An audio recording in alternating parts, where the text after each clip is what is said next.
Adani group पर आई Hindenburg की report के बाद अपोजिशन का लगातार हंगामा जारी है। अपोजिशन लगातार इस मामले की जेपीसी यानी ज्वाइंट पार्लियामेंट कमेटी से जांच कराने की मांग कर रहा है और हुकूमत पर चर्चा से भागने का इल्जाम लगा रहा है।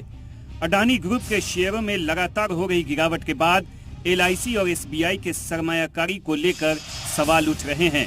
कांग्रेस लीडर अजय कुमार ने अडानी ग्रुप में LIC और SBI की सरमायाकारी पर भी सवाल उठाए। अडानी जी के शेयर्स गिरते रहे, उसके बावजूद भी SBI और LIC ने इतना जो निवेश किया था। LIC और SBI की सरमायाकारी पर उठ रहे सवालों के बीच department of investment and public asset management के सेक्रेटरी TK पांडे ने इस पर बड़ा बयान दिया है। LIC पहले ही ये साफ कर चुकी है कि अडानी ग्रुप में उसकी कितनी सरमायाकारी है। उन्होंने कहा है कि LIC एक महफूज पॉलिसी के तहत सरमायाकारी करती है। LIC के जो अपने इन्वेस्टमेंट नॉर्म्स हैं उसके हिसाब से वो कार्य करती है। इसके साथ ही अडानी ग्रुप का मामला मुल्क की सबसे बड़ी अदालत यानी सुप्रीम कोर्ट में भी पहुंच गया है।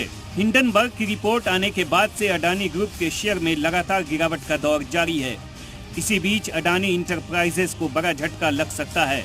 S&P डाउ जोन्स स्टॉक ने हेरफेर और अकाउंटिंग धोखाधड़ी के इल्जामात की वजह से डाउ जोन्स इंडेक्स से अडानी इंटरप्राइजेस को हटाने का फैसला लिया है। डाउ जोन्स के इस फैसले के बाद अडानी इंटरप्राइजेस में 15% तक की गिरावट दर्ज की गई। वहीं अडानी पोर्ट की बात करें तो उसमें भी 10% तक गिरावट दर्ज हुई है। इसके साथ साथ Adani enterprises, Adani power, Adani green energy पर लोअर सर्किट लग गया है।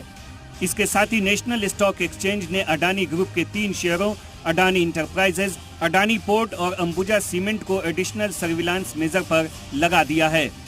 25 जनवरी के बाद से अडानी ग्रुप को लगातार एक के बाद एक झटका लगता ही जा रहा है। पिछले 9 दिनों में अडानी ग्रुप को करीब 8 लाख करोड़ का नुकसान हुआ है।